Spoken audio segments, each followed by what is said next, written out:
Okay, so welcome everyone. My name is Jillian Booth. I'm the curator of academic and community programs here at Legacy Gallery. Welcome to our kitchen table talk, The Beauty of Beading.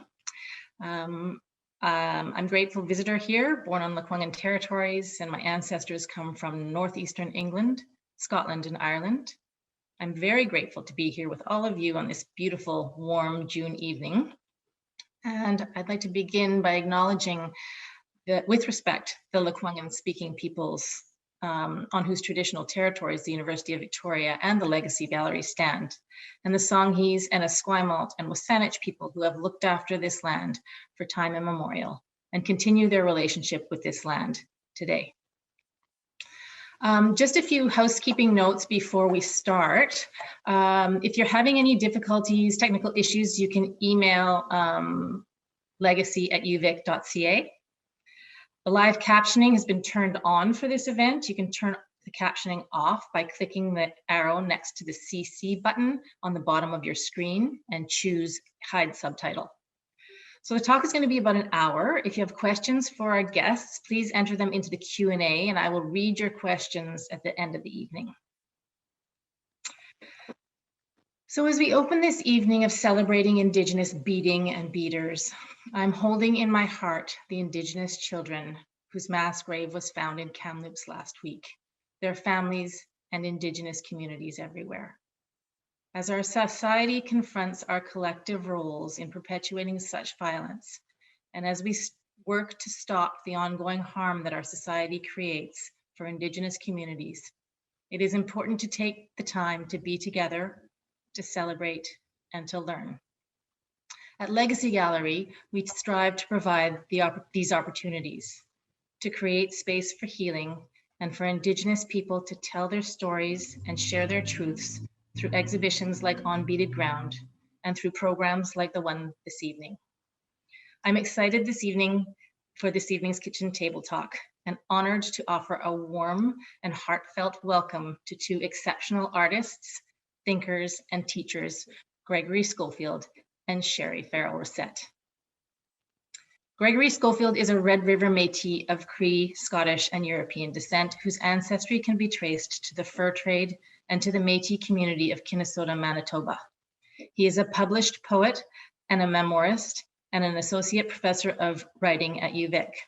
Further to writing and teaching, Gregory is also a skilled bead worker, and he creates in the medium of traditional Métis arts. He continues to assemble a collection of mid to late 19th century Cree Métis artifacts, which are used as learning and teaching pieces.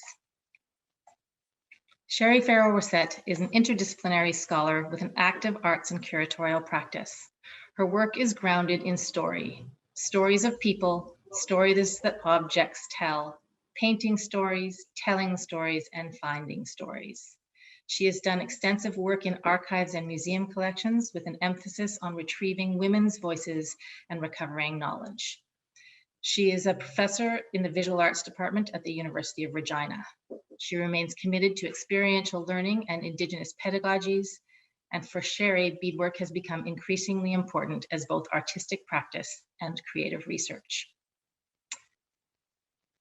So before you all got here, we were hanging out with Sherry and Gregory, and they have a lot to talk about. It's going to be a great evening. So Gregory and Sherry will chat the heck out of beads and bags, share their love of beading, and help us all to honor beading as creative work that involves celebration, defiance, reclamation, and acts of resistance. So thank you so much for being here, Gregory and Sherry. Well, thank you, Jillian, for the introduction. Thank you for having us. As you were introducing us and talking about kind of the preamble of our conversation before we actually went live, I was thinking that this is just, our conversation tonight is just going to be a continuation of usually the conversations that Sherry and I are having over Facebook Messenger practically every night about beadwork.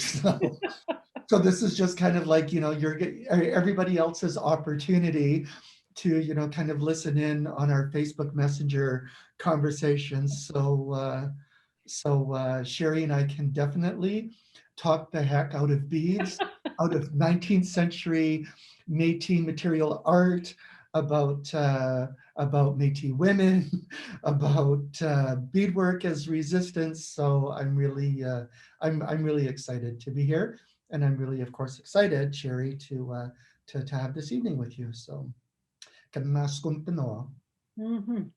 you. And I just love getting a peek of your collection. That's amazing, because we have shared those images over Messenger. I feel like I'm seeing old friends. Right. We're so lucky to be and honored to be privy to your conversation this evening. I thought maybe you could start with how you came to beading and its importance for you now. Who goes first? Sorry, Sherry, you go ahead. Okay, I'll go first this time. I came to beading as sort of in my late teens. I was a university student and I was hired to teach in a summer program in the PA in northern Manitoba. And there wasn't much beadwork at the time happening in the region that I grew up in. And I had never seen anyone in my family bead. And I realized afterwards that was partly because my grandmother had very bad arthritis. So, I mean, she wasn't even able to write or anything like that by the time I would have been old enough to learn. But what there was a group of women from the Manitoba Métis Federation who had gotten a grant to teach everybody who worked with their children how to bead, because they felt very strong. Well, first of all, they were sick of being asked over and over again to go into classrooms and do beadwork. And they thought, if you think it's that important, learn it and make it part of the curriculum. So they were going around training all kinds of people how to do beadwork. And they just took a real special interest in helping me learn. So I could tell they paid more attention to me. They made sure that I knew how to do stuff. They encouraged me in very kind of subtle ways, and I was absolutely hooked. And so one of them was one of the best beaders in northern Manitoba, the late Kathleen Delarond. She was an extraordinary beader, as was her mother, Mary McIver. So they still had in the PA a trading post at that time. And I still have the beads I bought at that trading post. I have this little stash of kind of dark khaki green beads that you cannot get that color anymore. And I just, every once in a while put 2 little beads that color in something special. And from there, I continued to teach myself and just go to museum collections and just take every opportunity to learn. But I was challenged because a lot of times people don't exactly share their secrets. So one of the things that I did was I asked my babysitter's mom, who was from Cumberland House, the late Margaret Macaulay, if she would show me how to make moccasins. At first she didn't want to. And then I said, well, I go take classes, and then she didn't even let me finish. She said, and they just tell you, they don't show. And so fortunately for me, she had a real bee in her bonnet about people getting paid and teaching badly. Mm-hmm. So I learned like old school, sitting right beside her. She did something, made me copy. If I wasn't paying attention, I got a good slap on the leg. So it was, if I did it wrong, she made me tear it out. So she kept me to a high standard, and I still got a pair of moccasins where it's like one my teacher did and one is me following along stitch for stitch. So it's kind of the way I've seen apprentice carvers work on totem poles, with the master carver going down one side of the pole and the learners coming down the other side of the pole. And that's how I learned to bead, and I've been beading ever since. Mm. Amazing. This is a question that I love, because I always get to talk about beading and I get to talk about storytelling at the same time, because of course those two things are synonymous for me. So writing, storytelling, and beadwork. I'm one of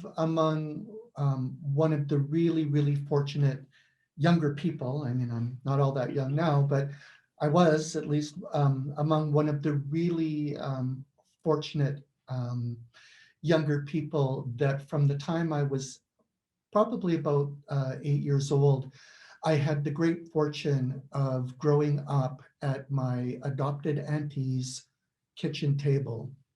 My adopted auntie, her name is Georgina Houle Young, or her name was Georgina Houle Young. She was from Wabasca, Alberta, very strong Cree Métis woman who had also attended St. Martin's residential school.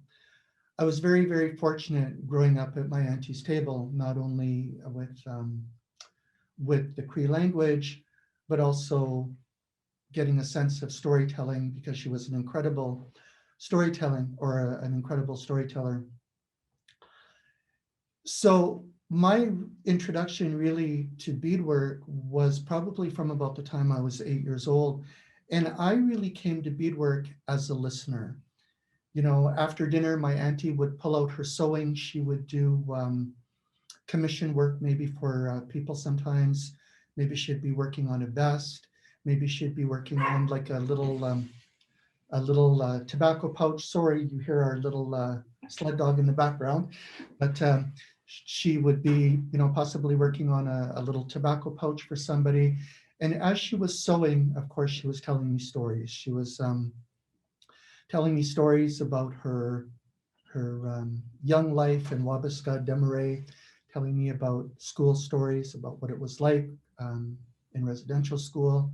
And she was also telling me sacred stories. She was telling me a lot of our Tayogan, so a lot of our sacred stories. So at some point, maybe, I don't know, I guess over the course of maybe about a year or so, I began to become really interested in what she was doing. And I remember asking her, I said, Auntie, would you show me, can I do that too? And so from about the time I was 8 years old, she put a beading needle in my fingers and said, okay, my boy, I will teach you, but under the condition that you thread this beading needle. So of course, for those of you who have done beadwork, you know that the needles that we use are very small. The eyes of the needles are very small. So imagine, you know, handing this needle to this 8-year-old kid who had never picked up a needle before. And so of course, it took me probably about a good week of sitting at the table night after night, trying to thread this beading needle. And every time I would give her the needle, I'd say, Auntie, please just, you know, thread it for me because I wanted to begin sewing, you know, doing beadwork so badly. She'd say, no, my boy, you have to learn how to thread this needle yourself, because if Auntie teaches you how to do beadwork, and if Auntie's not here to thread your needles, who's going to finish your project for you? Who is going to do your beadwork for you? So of course, my great triumph was the night that I actually got the thread through the eye of the needle, and she started teaching me to sew. And very much kind of like Sherry's story, my auntie was kind of very much a perfectionist. And so as I was learning, as she was teaching me how to do beadwork, if you know, if I was doing it incorrectly, she would make me take it all apart and she would make me do it again. And you know, she made sure that I was really paying attention to detail, and she made sure that I was really paying attention to the work that I was doing, because the work, of course, now that we were doing together, was really important work. So I've been, I won't tell you kind of how old I am right now, we'll say almost kind of mid 50s, but I've been sewing, I've been doing beadwork ever since that time. So I'm very, very fortunate that, of course, as a very young boy, not only was I learning Cree Michif, but I was also learning storytelling, and I was learning beadwork. So all of these things that all of these years later are still very much a part of what I do on a daily basis. Thank you both so much about teaching and teaching stories and teaching the rigor of beading, I think. Yeah, I wonder what my son Well, would the think. rigor is really important, because when you look at the things that people were beading and sewing, I mean, it could literally save a life. So there was no, like, there was a way to do it properly. so that it could serve its function. So you don't want a stitch coming away. You want the beadwork to be able to survive rigorous use. Yeah. When you were talking about the stories, you know, one of the things that I realized not until I was older is that there's certain things that you only talk about, it seems, while you're beading. And I don't know why that is, because it's not a conscious thing. But I remember one of my stepkids who really didn't pick up beading when she was a kid, because I made them do the same thing. You have to thread your own needle, because I had to thread my own needle.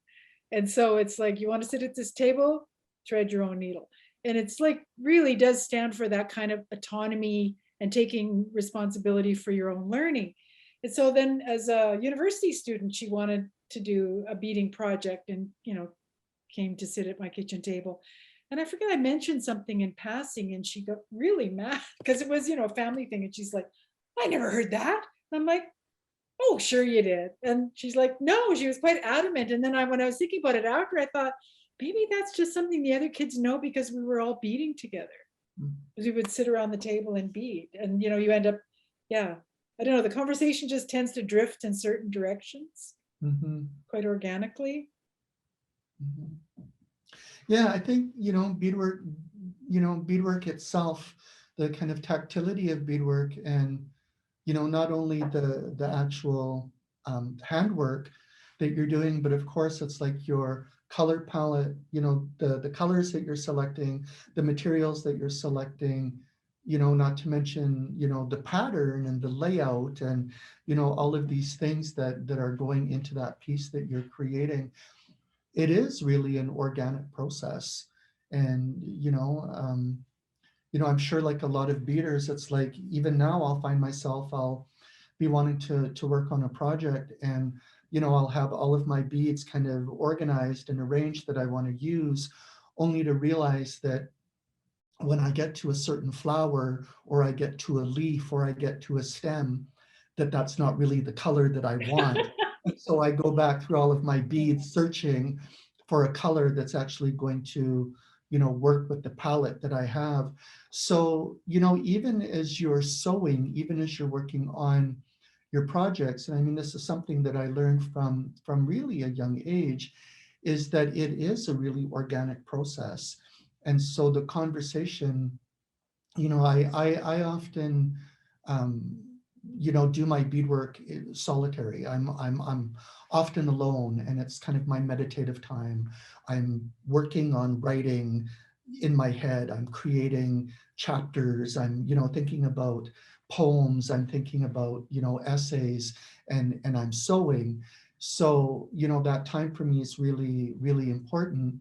But I know that when I sit with other beaders, it's really incredible because, you know, stories that happen when you're sewing with somebody, I mean, there are stories that come right out of the blue. You know, there are things that organically happen that make that process really unique unto itself.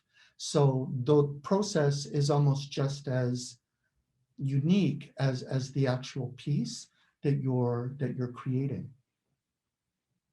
Yeah, for a long time, I used to think the end result was the most important thing. But the longer I'm at this, the more it's the process and all the teachings along the way. Well, going Sherry to Jillian's introduction of you when she was talking about, you know, visiting museum collections. And, you know, you and I have both had the great fortune of being able to visit, you know, some incredible holdings in Canada and to look at, you know, some of the old works. I mean, the works that the grandmothers were doing. And I mean, that work is just so incredible when you look at not only, and I mean, these are works that you know, could appear quite naive in their, you know, kind of composition. But if you really look at the work, the attention to detail, and not just, you know, kind of the choosing of colors or materials, but the stitches. Yeah. You know, this is something that I've often said, you know, even as a contemporary beadworker who's working in a traditional medium, that the materials that we're using now, nothing can compare to the materials of old, even the beads, the colors. And one thing, that I'm always really encouraging new beadworkers is, I say, attention to detail. Look at the old work, because those stitches were so incredibly fine. The finishing of a piece, whether that was a bag, whether that was the silk ribbon that went around the cuff of a moccasin, whether it was a small little pocket watch holder, the beaded zipper edging that went around the edge. The attention to detail, even in the finishing, was so was so minuscule, and it was so important. And you can just see how the grandmothers of old, when they were working on these pieces, the composition, the collection of materials was just as important as the final steps of the finishing that was being done on that work. So I always, I always aspire in my own work to allow myself to be taken on that journey, and to be able to go through that process. Well, the finishing, I know Janine Crouchy, who's an amazing Métis beadwork artist from Manitoba, always says the finishing takes as long as the beadwork. So like all the trim, like, because there's beading involved in the finishing, but when you have, the main composition done, that all of the detailed finishing, if you're following that standard, will take as long. So I don't know, do you want to take a peek at some of my favorite Yes, historic absolutely. pieces? We would love to. Love to do that. Okay, I'm sharing my screen.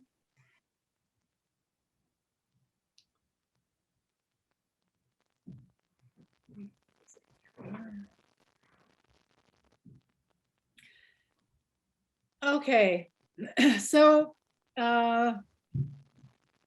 these tab bags are really quite narrow. So I'm always amazed at how dense and incredible these compositions are on such a small object. And one of the things that I've noticed is that one of the markers, I suppose, of the historic Métis work is the number of colors on a single piece, and yet it appears completely harmonious. So you think something that had 32 different color beads might be a bit much, but it isn't, because so much of it were these gradiated shades, 10 shades of pink and red, 8 shades of green, so you get these really delicate finishes. So this was collected in 1859, 1860 by the Earl of South Esk. And these photographs, these are actually on my sketchbook when I was at the castle. It was definitely one of those I love my life moments when I found these. And the beads are so tiny, so that there's, a flowering vase, but even the vase has flowers on it. And these, tiny, tiny details. So this is from about 1859. 1860, and these are currently, these were actually after I visited the Earl of South Esk. Hopefully I'm not the reason, but he realized how much the collection might be worth, and it was put up for auction at Sotheby's, probably within the year. And the Royal Alberta Museum was able to acquire a number of pieces, including these. So it's possible to visit these beautiful objects in Alberta now. And, just in honor of children and thinking about children, one of the reasons that is given for the removal of children is that we didn't know how to care for them. But all you have to do is look at the moss bags, look at the tickanoggins, look at the clothing that was made for children. Some of our most beautiful objects were created for the care of children. And so this was a welcome, like literally. I beaded a moss bag with my oldest daughter when she had her first son, and it really was the whole preparation, beading together, doing the lacing, and literally catching this little person and putting him into this moss bag. It made me appreciate these ones even more. But look at this beadwork. It's incredible. So you have this most amazing beadwork to honor this tiny person. Very, very small beads and these complex flowers. So this is probably around the 1860s. The metallic beads came in the late 1850s. So the pouch that you showed, the little piece that you showed, those metallic beads have gotten kind of rusty, but those probably would have been a gold color. I know I've wanted to recreate a piece where the beads on a jacket are really rusty. And I think if I did new beads, it would look like something that you'd wear at Las Vegas. Like it was, people love those shiny beads and they were put in a position where they catch the light, right? So as something moved, these, and you can see, when you really start looking, you can see how much of these faceted silver beads are on this piece. And just the perfection. And so this is done on really fine wool broadcloth. And the reason it's so fine is because it's made from sheep who eat heather. And the sheep, like they grow stuff because of what they eat and the environment that they live in. So this is what was traded through ye old Hudson's Bay Company, and it was highly valued. This is a later piece. This is Rosalie LaPlante Larocque, and it's one of my favorite pieces, partly because when I took this photograph, her grandson was just sitting to the right of my sketchbook telling me stories about her life. And that combination of hearing his stories about her life and looking at her beadwork got me thinking about something else, which was so many of the women, as I reconstructed their lives, had lives of great struggle. Their lives were not easy. And yet when you looked at the beadwork, it's so joyful. So I'm like, how would a woman who's been through 2 wars, who's buried way too many children, whose life has been completely disrupted and world turned completely upside down, can create such joyful beauty? And so then I really started thinking about what the beading did for the beader. Because we usually think of the impact of beadwork on the viewer, but we don't necessarily think about what the process of beading has on the beader.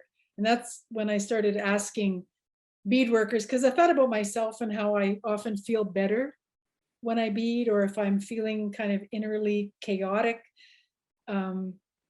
beading helps a lot. So I started thinking about it. And this is really a love song to where she lived. This is the Capel Valley. So there's a whooping crane. There's what's called a buffalo fish. There's the meandering little river. And then there's this really complex ecosystem of medicinal flowers, which are unique to the valley.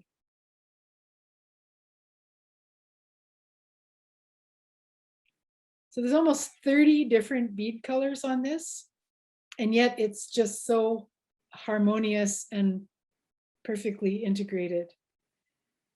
But you can see with the underdrawing that she changed her mind. So there is an organic process, even when people would bead on the cloth onto which they had drawn something, there's lots of times when you think she just changed her mind and she did something else. And then this is a collection that Greg and I have both studied that's in the McCord Museum. And this is from a woman and her 3 daughters from Fort Good Hope in the Northwest Territories. And there's an amazing group of beaded objects, but I had this theory that this is one artist, because this is someone who's painting with beads. This is like a pencil crayon drawing with beads. This is really using the bead and the beads and the needle as like look at the subtle variations in color. Like if you look at that tiny emerald green bead in the center, and then the kind of lime yellow, and then look at that next row where it's like a opalescent white with the odd little blue bead just tucked in there. So it's just so subtle. You can see that really, that she's drawing with it. And then this daffodil. So she's doing non-traditional floral forms. And so then it's like, so where in like 1870 would a woman living in the Northwest Territories see daffodils? Did she have daffodils in her garden? Was she looking at pictures in a magazine or a book.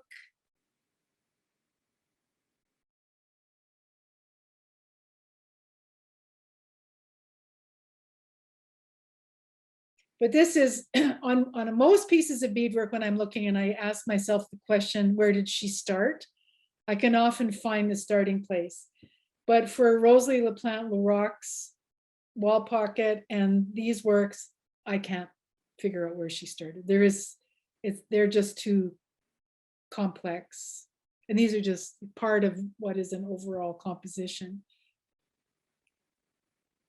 And then this unlovely hunk of mud, just in terms of the magic of beading. So I'm making this object, borrowing it from the Manitoba Museum, from the archaeological division, and making it a feature work of art in an exhibition that I'm curating with Kathy Mattis at the Winnipeg Art Gallery, because this is a witness. This is beadwork as witness. So this was excavated from Upper Fort Garry, which was the site of the Manitoba Resistance in 1869-70, where Louis Riel and a group of Métis men took over the post, lowered the Hudson's Bay Company flag, and then raised a flag of their own. So when you look at the style of the beadwork and kind of where in, the different layers of archaeology this was discovered, in my imagination, this is a witness.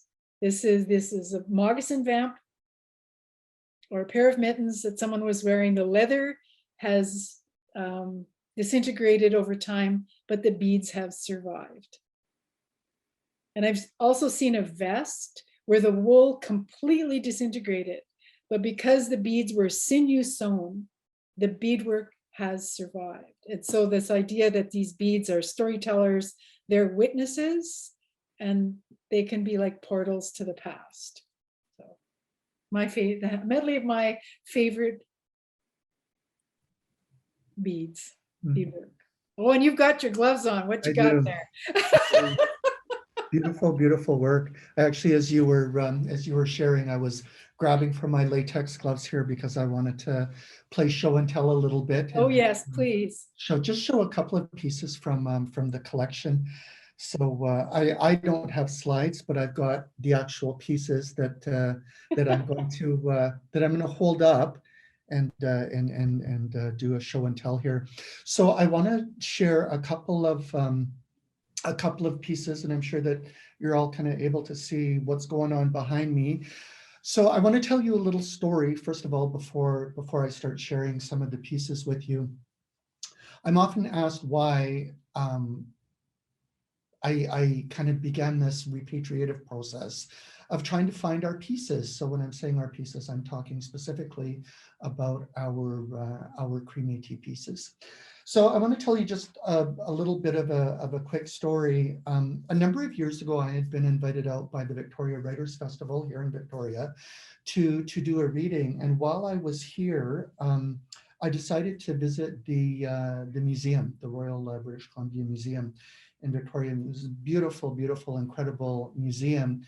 And of course, the coastal people from these territories and all along the coast, the people from these nations, or the nations of people from these territories, are very well represented in museums. There's lots of kind of conversations happening right now about repatriation and things, and this is a whole other conversation.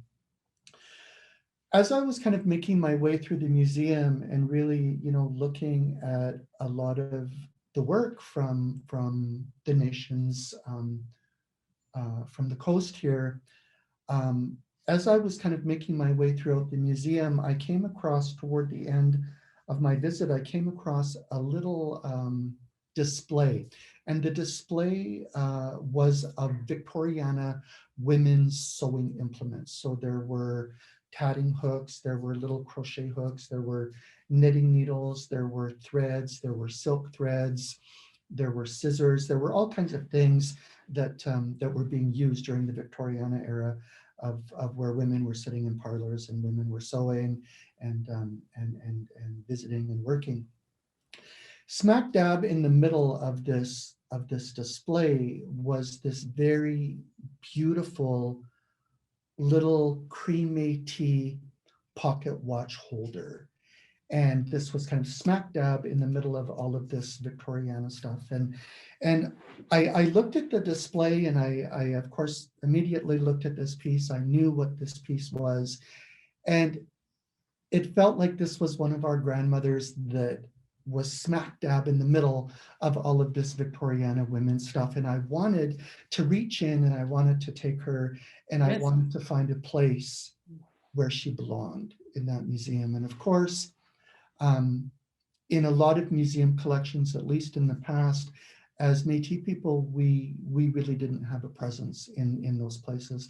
Oftentimes our pieces were being folded into other exhibits. And so there really wasn't a specific kind of presence for our beadwork. So I walked away from that experience, and I said to myself, I want to get our stuff home. I want to see if I can get our stuff home. I mean, of course, like so many others, you know, I had been on eBay, and every now and then, you know, I would see some of our pieces. And when I found our pieces, I would try to get them. And oftentimes those pieces, I would get those pieces, and those pieces would be going to the Gabriel Dumont Institute, which is this incredible organization, Métis educational cultural organization in Saskatchewan. So these pieces would, you know, I would want to bring them home, and they would go to GDI. So that's really kind of how this collection came to be, is that, you know, I would be finding pieces, and it's like all of these pieces, I see them as the works of our grandmother. And when I've been able to, you know, I've been trying to bring them home. These pieces are for the community. These are our community pieces. These are legacy pieces. And these pieces will eventually go to one of our organizations. These pieces are actually meant for our artists and our scholars and people in our community to come and look at, to come and study. So there's 3 pieces from the collection that I wanted to show you tonight. These are all pieces that were found online. And the first little piece that I want to show you is a little cream métis. This is probably Mackenzie River region area. This is probably known as Athabascan work. And this is a little pouch that I found online, and this probably dates to about probably to about 1880, probably no later than 1900. It is done on black velvet. There's this really beautiful, incredible red silk ribbon that finishes off the edges, and as you can see, there are these translucent beads done in kind of a lace pattern to finish off the edge. The beads are quite small on this piece, and as Sherry was talking about earlier, this is actually the piece that we were talking about before everybody else joined our kitchen table. And I don't know if you can see, but there are some of the the still metallic or the metal beads that were often used in Métis work, also Athabascan work, so and Dene work. So there were the metal faceted beads that were actually used as highlights in flowers, and the metal beads in this particular pocket or this particular pouch here, they've rusted, so you might not be able to see them fully, but as Sherry was saying, they were probably gold at one point. So you can imagine how when the viewer looked at this beautiful little pouch, that the flowers would have completely jumped out at you, highlighted with the metal faceted beads. So I was very happy to find this little piece. And the next piece that I want to show you is also a piece that was found online, and this is also likely cream métis, Athabascan from the Mackenzie River region area. This is a little pouch that it's actually not that little, but this is a pouch that I also found online. The beads are actually, again, fairly small, indicative of the time, which is probably, again, around 1880, no later than 1900. And if you look at the beautiful composition of this, the front side of this pouch, and I'm going to turn it around here, and you can see the back side of this. So the artist, the grandmother who created this, of course, is a very fanciful design. And again, you know, it's like we're talking about this organic kind of process to beadwork. You can see where this composition is very, very organic. There's so much movement in it. There's an You incredible. can almost see the wind blowing, you know, like there's just so much movement in it. Mhm. So this piece also done on black velvet, and very characteristic of a lot of our work. The red beads that you see in the middle here, these are sought after by a lot of us contemporary beadworkers who are working in a traditional medium. These are known as red white hearts. And these beads were really, really common in a lot of the old Mackenzie River region beadwork, also the Red River beadwork, also in Anishinaabe beadwork. And they're called red white hearts because the actual inside of the bead is white. And so the center of the bead is actually white. So it is almost impossible to find this color of red, and they range from kind of a cherry red to a cranberry color. It's almost impossible to find these colors of beads today. This bag was finished in what was once, I'm not sure what color it was. It could have been a black silk ribbon, but you can see that it has really deteriorated, and it's just completely, it's very, very fragile. But this is the kind of work that our grandmothers were doing, and I mean, this is, you know, this is so indicative of the old work. There's another a wall pocket that I want to show you that is also done on velvet, and this is the velvet is actually it's kind of a brown velvet. Again, Mackenzie River region. This could be cream métis. This could be also dene work, and again, the beading is done. It's very, very dense, very, very full. It's very hard to kind of see when I'm holding up pieces, you know, for you to look at. It's very hard to see the size of the beads, but the beads are actually very, very small on this wall pocket.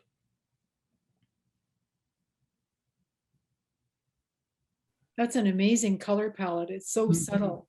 Mm-hmm.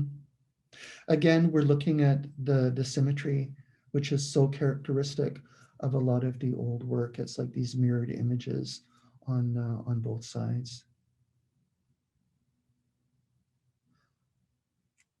So I'm going to show you, I want to show you my attempt at old work. I can take my blue my blue gloves off here. I want to share a couple of pieces that I've worked on.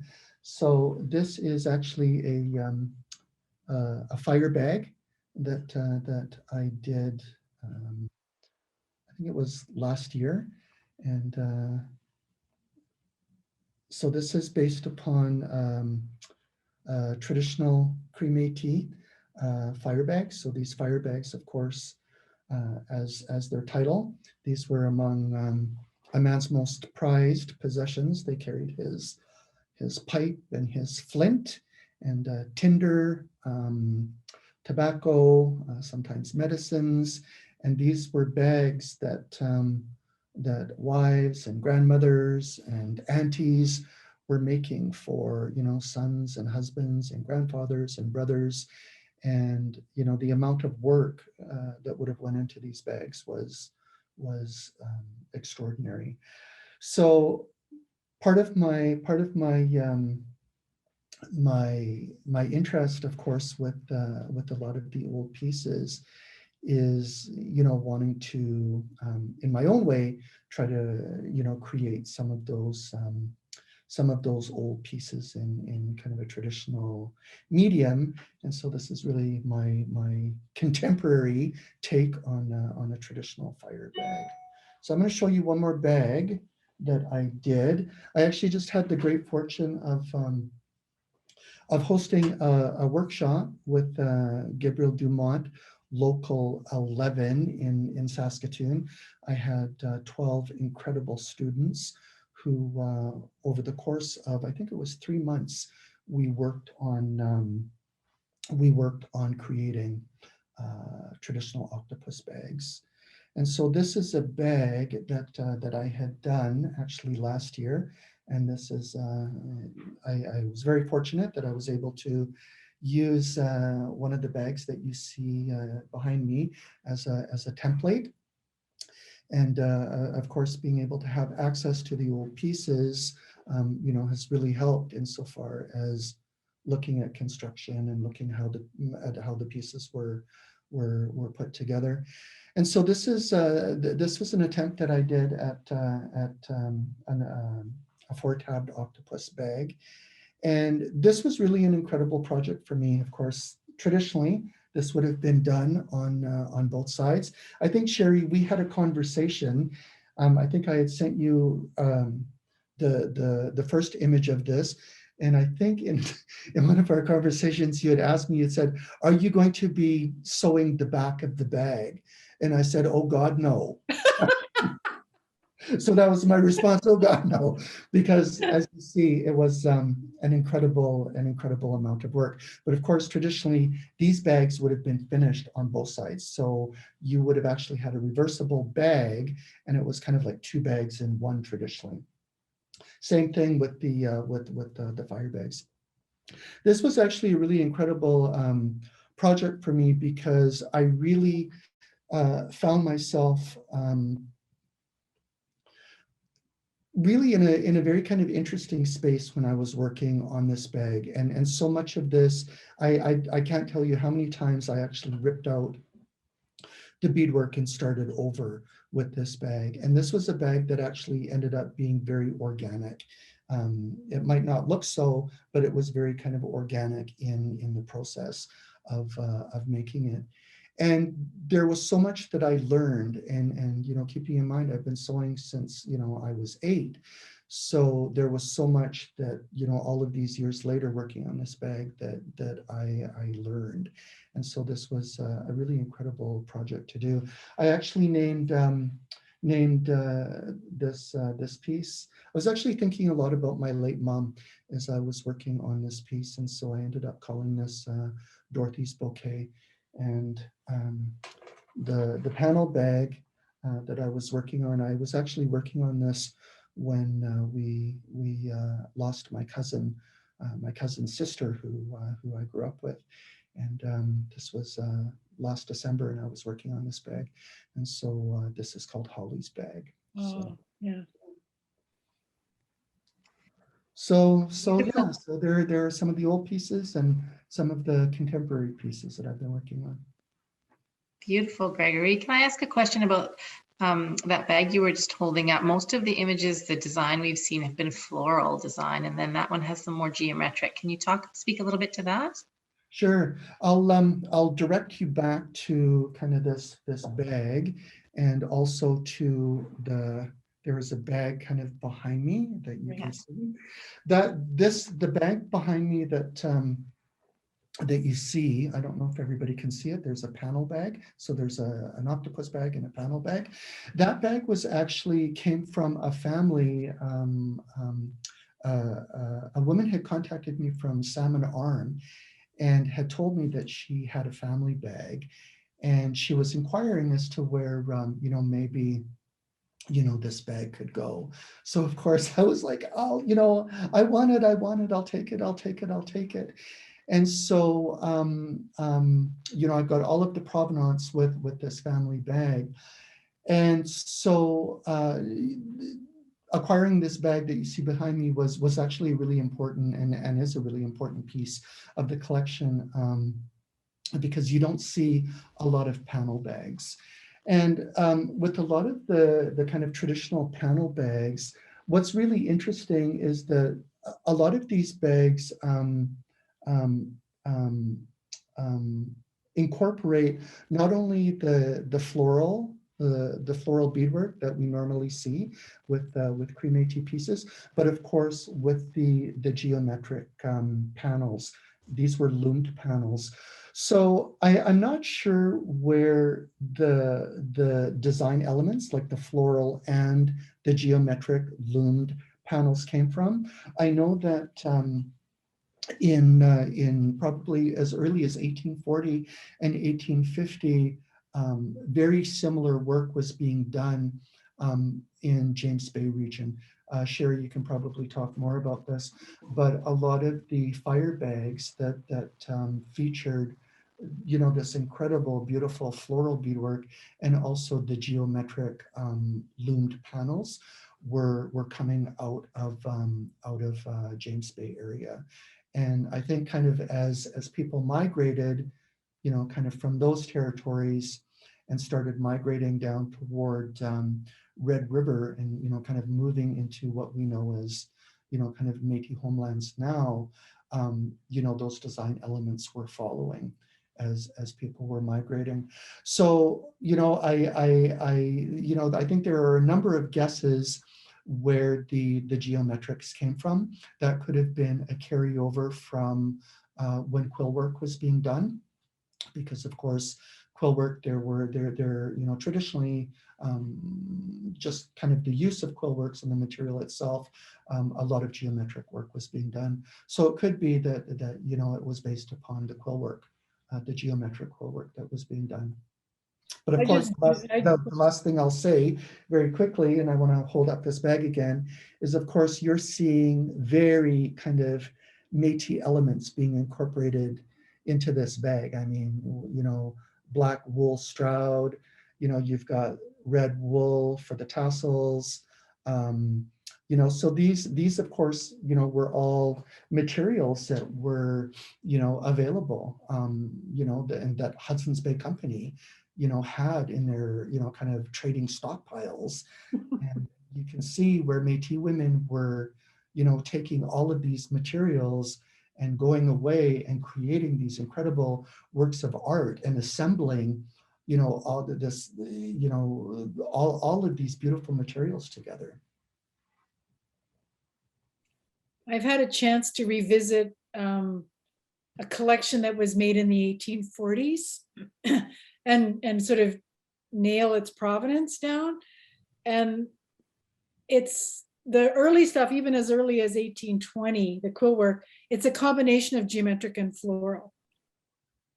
So some parts will be geometric, like usually the loom work at the shoulders, but things like the cuffs would sometimes be floral. And I've really been paying a lot of attention to saddles and saddle blankets, and found this really old description from the 1820s, and then comparing it to saddles that were collected around 1830, 1840, and they kind of mesh up.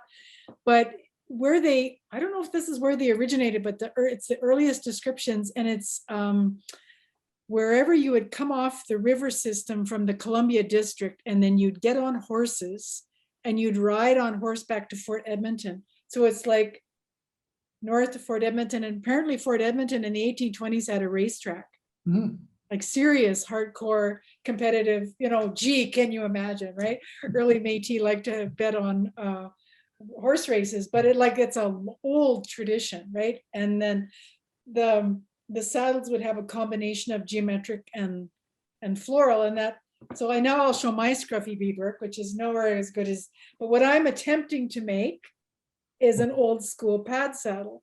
And on the pad saddles, the floral is often on the body of the saddle, and then there are these flaps on the four corners, and they're geometric, and that harkens back to the really earlier ones. So sometimes that, you know, like if we didn't only do floral, but the floral was certainly something that was beloved.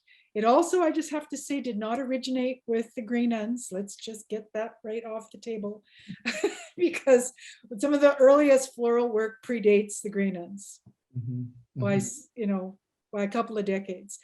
So there was Métis sisters that were teaching in Red River. And so you have this crazy, movement of people. So when we look, say, at the Mackenzie River Delta, Madame Gaudette went to school in St. Boniface, and Catherine Bouvier went to school in St. Boniface and then went back up to Fort Providence and then became this amazing prolific artist. So there was all this movement of women and knowledge that kind of connects everything. So when we think, this tiny little place, and you're like, no, it's a big homeland. It's a big homeland. I love that, Sherry, and that we're talking about the movement, because really it's like the designs moved, and it's like styles moved, and they weren't stagnant. They didn't just kind of stay in one place. I mean, as families, as communities moved, all of those things went with them, and they were being shared. They were being, reproduced. They were being used. And so it's really amazing to be able to, and you see this maybe more with embroidery, but you can see embroidery that is very kind of specific to Mackenzie River Delta region. Or you can see the embroidery that is very, very specific to the work that was being done in Red River. Or you can see, embroidery that, is kind of specific to another place.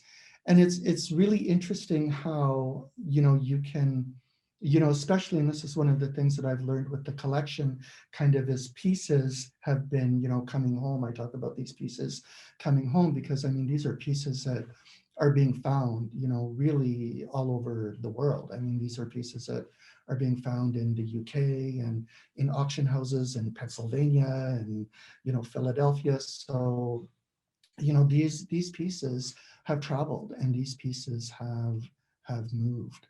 So it's really amazing because, of course, one of my big interests with is specifically with a lot of the old pieces is about the stories that are attached to them. It's and being able to give those stories back in some way to those pieces, and so they become more than just this is a piece of art, Like a flat. a flat. This is something that has a geography. This is something that has a story. This is something that just doesn't belong in a display of Victoriana women's sewing implements. A woman from Winnipeg let me actually take a pair of leggings from her family collection home with me for the weekend. I got to hang out with them. She's very trusting, but of course she knew where I worked, so she could come and find me. But she had asked me, she knew her family, this came from her dad's stuff. So, but what she wanted to know was which one of the women, which one of her female ancestors did I think were there. So I, did my history geek thing, and I thought actually they were all there. They had all moved to the Red River settlement. So the woman from north of, northern Alberta, the woman from Rainy River in present day Ontario, the woman from York Factory, like all these women were actually living within a stone's throw of each other. So I was like, maybe they were all sitting around a table, working on this project for someone that they loved. Right. Because it would be their son, their grandson, Right. Because a lot of it was made, like, I think there must have been a difference for the things that were made for sale, maybe, and the things that were made for family. Like Mrs. LaRock made her stuff for family. That was for her home. She didn't sell it. The Gaudettes did not sell their work. That was for their brothers. They dressed up their brothers because they had dog teams and flashy guys zipping around. But, and then when you think of the moss bags, like it's every stitch, is done with love.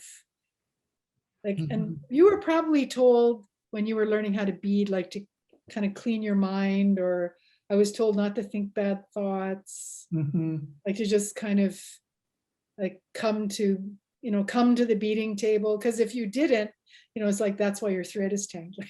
Yeah. Like, just so that good things go into it. Good things go into every stitch, especially if you're making it for somebody, that you're thinking about that person as you bead, just like, your bag ended up being for your mom because that's who you were really thinking about while you're doing it. Yeah. Well, I know one of the first things that I always do with pieces that are coming home, and I mean, these are pieces, like I said, that are coming from all over. One of the first things that happens with the pieces is that, after I unpack them, I'll sit with them. And, one of the very, very first things that happens is that I always smudge them. And I always, I'm very conscious of the energies that are coming with them. And of course, I'm very conscious about the grandmothers. I'm very conscious about the fact that I'm holding the work of a woman who created this piece. And part of that ceremony of bringing the pieces home and smudging them is to let her know that I'm going to take care of the work that she created, and that her work is being honored, and that her work is being loved, and that it's home now. So, I'm really conscious of, it's even with that little pouch that I held up during the hours of the creation of that pouch, I'm very conscious of the fact that there are stories attached to that. There is laughter attached to that. There might be tears attached to that. There's problem solving attached to that. There is whatever was going on for that artist grandmother at the time that she was creating that is attached to that. And those are the things that need to be honored. And those are the things that I'm really, conscious of. I know the energies, and I know the things that I'm thinking about when I'm doing my own work, the people that I'm thinking of, the memories that I'm reliving, the things that I'm hoping for, the things that, I'm trying to sort out, the things that I'm problem solving. All of that energy is going into my work. So I hope, one day as my work is traveling, if my work is to travel, that whoever picks up my work in the future, that, other than just saying, geez, this looks pretty nice, hopefully they'll say that, but, that they'll also, be conscious, go, yeah, I'm sure that there are a lot of stories attached to these pieces. My cousin is attached to that, one of the bags. My mom is attached to one of those bags. Unfortunately, it's a lot of the pieces that are in museums, and of course a lot of the pieces in the collection, they weren't signed. They weren't signed by the women. They weren't, little stickers didn't come attached to them saying, this was made by so-and-so from such and such a community. So of course, for a lot of us in kind of museum land or curatorial land, a lot of us are kind of left guessing where pieces, geographies that pieces might come out of. And, I know that when I'm always looking kind of through museum collections, and, there's all of these kind of tags attached to things, Western subarctic, Cree, Dene, Métis, possibly. So it's like this whole kind of hodgepodge of things attached to it. I'm always looking at pieces going, okay, where does this granny come from? Where does she come from? Talk to me. Yeah.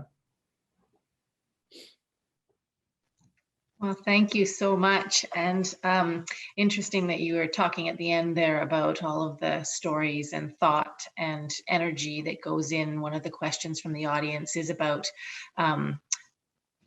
Sherry mentioning that the process, there's more in the process than the end product. And I think that sort of answers that question.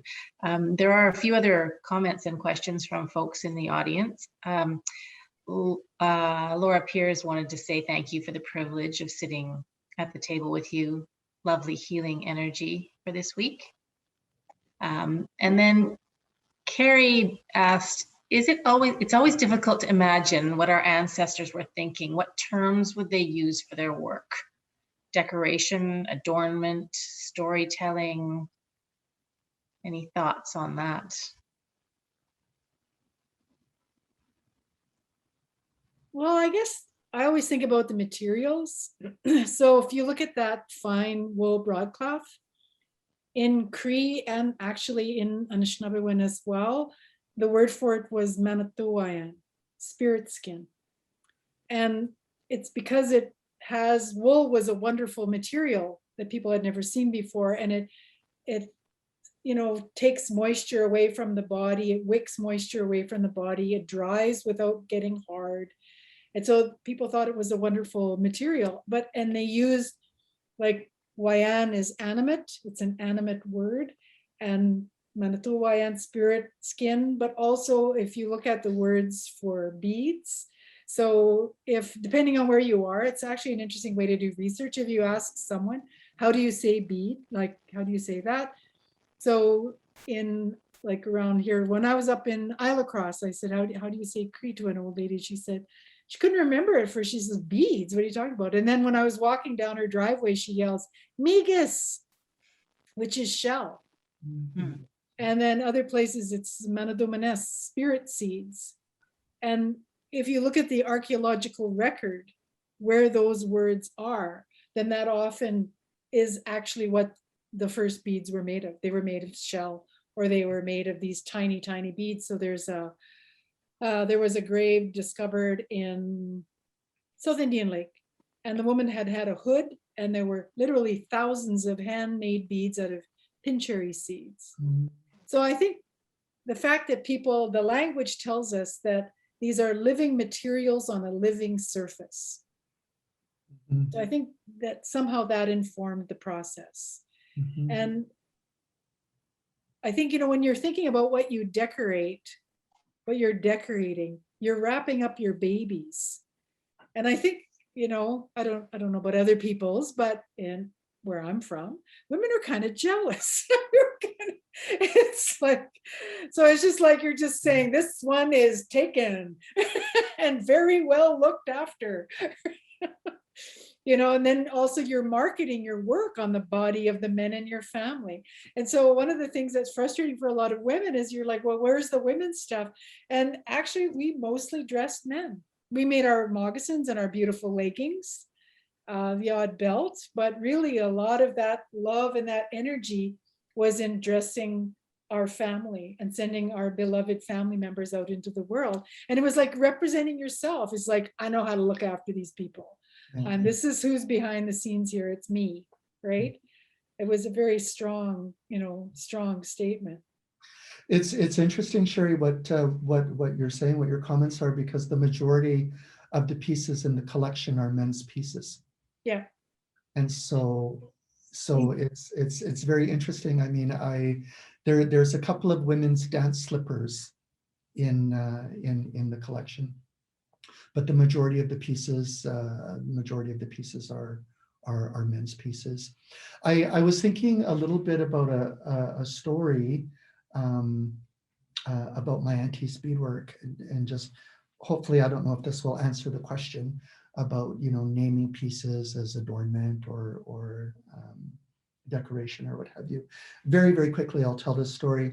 When I was probably about maybe, I don't know, maybe about 9 or 10, somebody in the neighborhood had commissioned my auntie to make a little tobacco pouch. So this would have been a tobacco pouch for, a pouch of drum tobacco, that's that, rolling cigarettes. And so, being in the Lower Mainland, there was not a big supply of, hometown moose hide.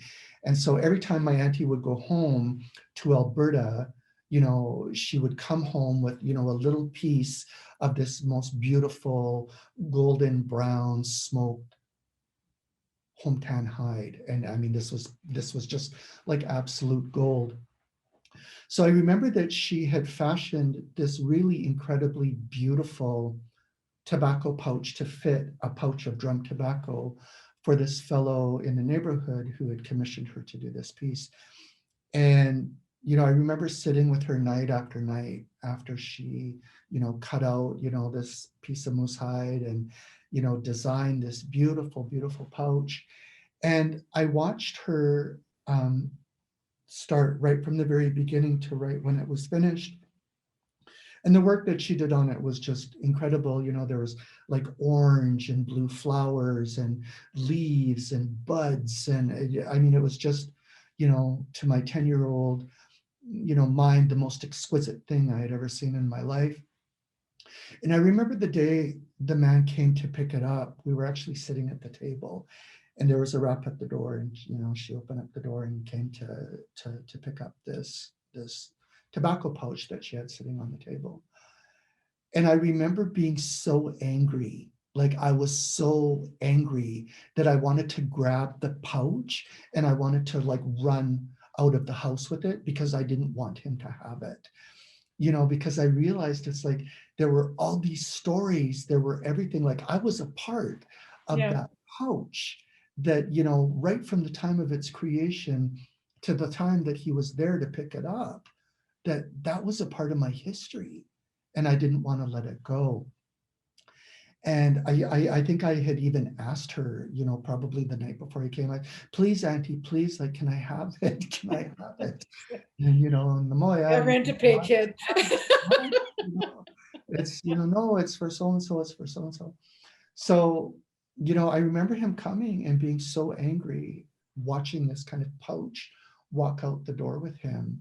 And I was thinking about that the other day, and I was thinking, geez, I wonder whatever became of that pouch. I wonder where that pouch is in the world these days. Yeah. Or even if the person who bought it remembers who made it, and if like the family remembers where that came from, because it's the loss of story that's so painful with some of these things.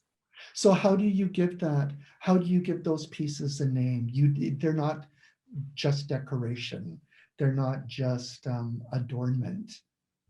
It's I don't even know if there's a name in Cree to be able to call those pieces. I mean, for me, it's like they transcend beyond just works of art. They transcend beyond just decoration. They're the original interdisciplinary arts practice because, there's story. There's also, I mean, not always, but often that sacred element because of that prayerful aspect. Which, I mean, when you're making, I found that kind of meditative process will go out the window when I've got a tight deadline. So if I'm doing beadwork for an exhibition, I'm afraid there's a few swear words being sewn into them as well as my thread starts to tangle. But I mean, ideally, it's so many things. And we love to make ourselves look well, and we love to have our people look well. Like there's an interview with a woman from the Northwest Territories who remembers Christmas and everyone coming into the village for Christmas. And she said, even the dogs got new clothes. So everyone that would come, the church would be filled with the smell of moose hide because everybody had a new jacket, a new vest. Like even the dogs had new clothes because new dog blankets would be made. So just that, sense of celebration, visual celebration. Thank you. We've had two requests to see things. Someone wanted to know whether the ladies' slippers were like accessible. Alana wants to see them. Are they there? They are. I'm gonna. And then as Gregory's doing that, sorry, Sherry, someone wanted to see the piece in mud again. Oh, you want to see the piece in mud again? Yeah.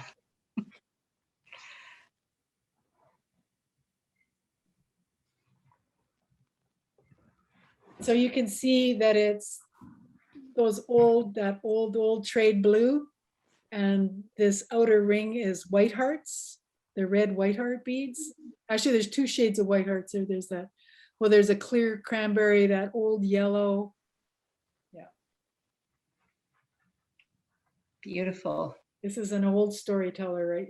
This is like so mind you, I'm going to So I'm going to treat it like the finest, most precious thing. So it'll be on its own plinth. It'll have a spotlight. It's good. Yeah, it's a witness from the time. Yeah, It's an old storyteller. thank you. It's beautiful, Sherry. Isn't it gorgeous? It is. It's lovely. So you can see the two little yellow buds Yeah, on yeah. either side, and yeah. Amazing. So one of my projects is to remake that on one of my mini bucket list projects. Right, But first I got to finish the saddle. right. So where's the ladies' So slippers? the lady slippers. So I've got 3 of them in the collection. And these are really amazing. And one of the things that I learned, of course, is Métis, it's like we love to dance and we love to visit, we love to feast.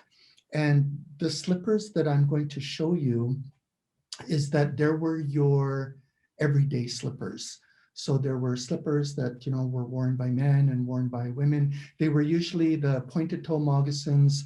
And a lot of the times they weren't really decorated. There would have just been kind of plain Stroud vamps, maybe a little horsehair piping, maybe a little bit of embroidery, but most of the time they were really plain. Those were everyday moccasins. And women, one of the things that women did make for themselves is they made themselves dance slippers.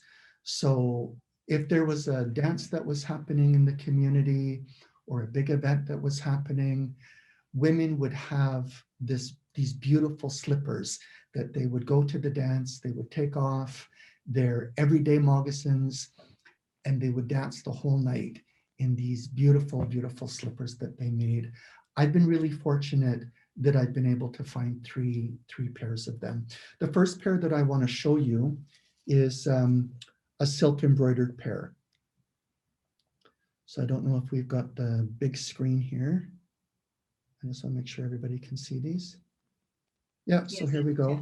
So these are done on unsmoked caribou hide, and caribou hide, also known as kind of bleached caribou hide. You can see how on the bleached caribou hide, which is white, that you can see how the embroidery just really pops out. The caribou hide, the white caribou hide is a perfect canvas for these beautiful, beautiful flowers. So you can imagine a woman dancing and just these flowers absolutely dancing and being so gorgeous. So these are the two, this is the pair of embroidered dancing slippers. So the other pair that I have, these were again found in the States. So again, these are done on white caribou hide. And these are cream Métis. Oh, wow. Those look almost exactly like the Lepin moccasins that are in the Batachou Museum. Mm-hmm. Almost exactly. So maybe even Batache, eh? Could be, yeah. Yeah. Oh, and they have the black. Oh my gosh, yes. They're exactly. Those are gorgeous. Yeah. So again, white caribou hide, you can see kind of the little tongue here. And what is so amazing about these is that these have the owners, the original owners, you can see the shape of her foot. So these were used. So I actually had spent a lot of time with this pair because I had cleaned them when I got them.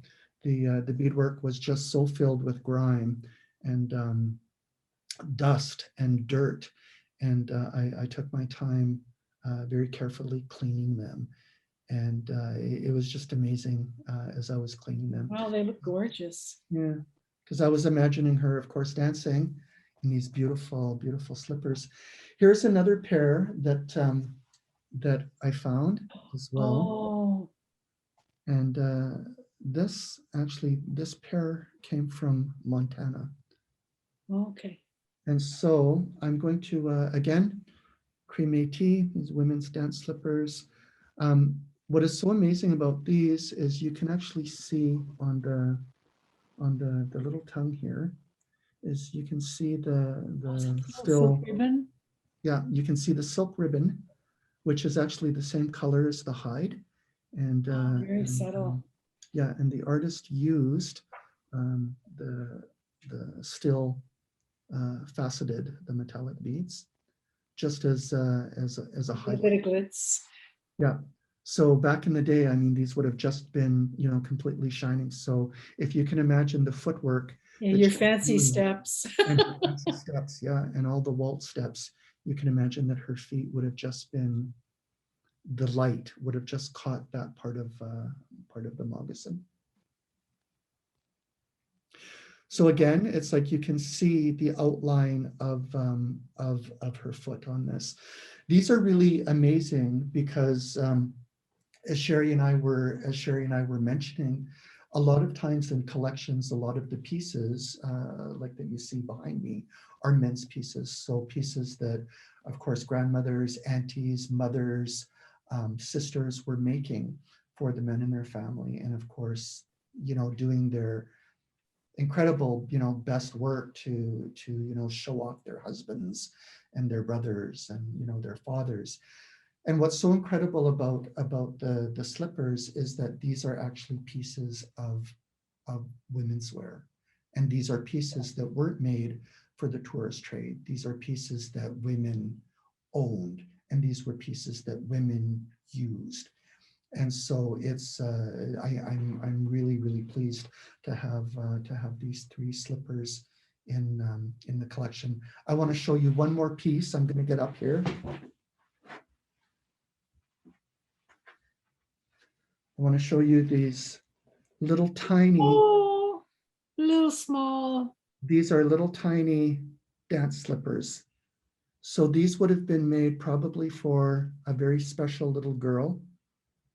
You can see the remnants of the old purple silk ribbon. And again, these are all, this is all silk embroidery and done on caribou hide. These little slippers, probably kind of from the toe to the heel, probably, I'm thinking probably about 4.5 inches. So they're quite tiny. Someone had asked to see the beau chapeau behind you, the hat. Oh, the hat here? Yeah. Boy, talk about doing a show and tell here.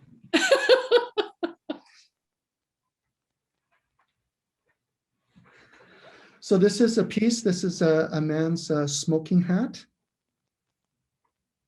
And this is done, or this was done on, again, black velvet. The velvet has really deteriorated, but the beads on this hat, it's probably really hard for you to see, but the beads are incredibly small. These are probably, Sherry, what are the real small beads? There's 15, 18? 18? Yeah. 18. Like I've even seen some 20, like they're, you Yeah. can't even, well, because they wouldn't have used needles, they would have used the sinew. Sinew, yeah. So these beads are probably about size 18. That's how small they are. And so this is a man's smoking hat.